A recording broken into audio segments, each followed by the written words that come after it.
Sinimulan na ang sesyon sa plenaryo ng Kamara ngayong araw kung saan ay ilalatag ng House Committee on Justice sa panguna ni Chairperson Jervil Luistro ang inaprobahang committee report o kabuuang resulta sa mga ginawang pagdinig ng komite.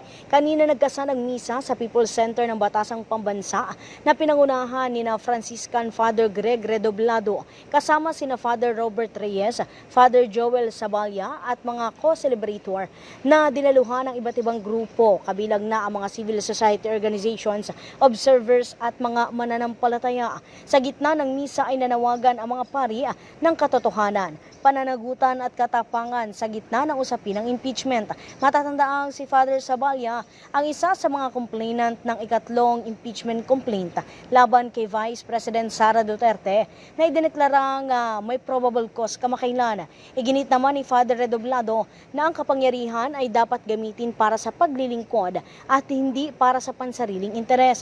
Sa homily kanina, sinabi ni Father Redoblado na ang pagpapatuloy ng impeachment process ay bahagi ng constitutional process o constitutional duty para alamin ang katotohanan, suriin ang mga ebidensya at papanagutin ang mga dapat na managot. Hindi anya ito nangangahulugan ng otomatikong pagkakasala o conviction. Bigyan din niya ang pangangailangan na manaigang katotohanan, pagiging tapat, matapang at malinaw na pag-usad ng proseso.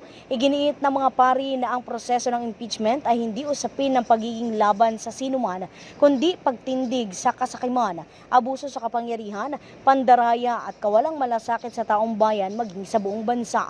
Nanawagan din siya sa mga kongresista at senador na pairali ng katotohanan, ebidensya, konsensya at kabutihang panlahat sa kanilang mga desisyon sa halip na pairalin ang politikal na interes at pansariling kapakanan. Samantala, anumang oras sakaling matapos na ang deliberasyon ng impeachment sa plenaryo, ay sisimulan na ang botohan sa plenaryo ng Kamara kung saan ay 1/3 of votes o kabuuang 106 na boto mula sa 318 na kabuuang miyembro ng Kamara ang kakailanganin bago tuluyang makatawid ang impeachment sa Senado na siya namang impeachment court.